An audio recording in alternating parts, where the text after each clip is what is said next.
Hey gang, welcome back to my channel. Today I want to cover my past 600 days in Rust. 2 years worth of learning Rust. Now, before I started getting into Rust, I was mostly using JavaScript. JavaScript was great, it was easy, it was fun, you got that instant gratification. But I started noticing more and more repos on GitHub were using Rust. A lot of cryptography repos were using Rust. It was just everywhere. Plus, I also heard that Rust was the go-to language for getting into WebAssembly or WASM. And so eventually I knew that I was going to have to learn this. But every time I opened up a Rust file, it just looked so foreign and so weird. I started doing a hackathon for Solana, and Solana is a blockchain that's written in Rust. I thought, you know what?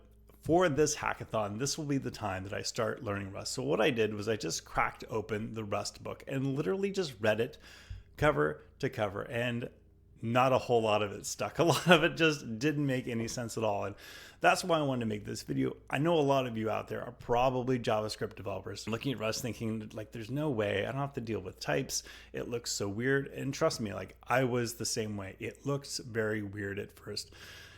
Dealing with JavaScript, you don't have to deal with types. You don't have to use TypeScript. You can if you want, and sure, it makes collaborating with other developers a lot easier, but you can completely opt out with types with JavaScript. And I hated types. I'm like, why would I want to type all my code? It just doesn't make any sense, is what I thought at the time. But I committed to learning this Rust. I thought, you know what, I'm going to chip away at it over the days, over the weeks, over the months. I'm going to learn this thing. So I started off reading the Rust book, and I did the Solana hackathon.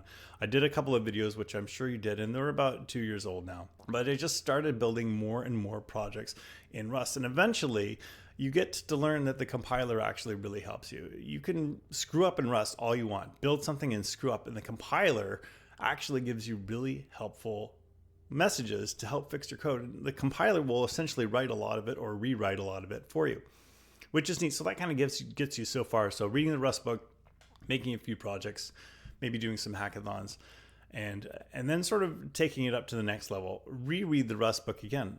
The second time around, the third time around, you read it, you think, oh yeah, okay, I've had this problem before. This is where I could use this. And then you can get into some of the more advanced books like Rust for Crustaceans. It all sort of starts to make a whole lot of sense. So my message here is, after having dealt with Rust and WASM for the past 600 days, yes, it all looks weird at first. Yes, it's hard at first, but once you learn it, you recognize how beautiful this language is. The typing actually makes everything very, very clear. You know exactly what you're dealing with, and there's no ambiguity.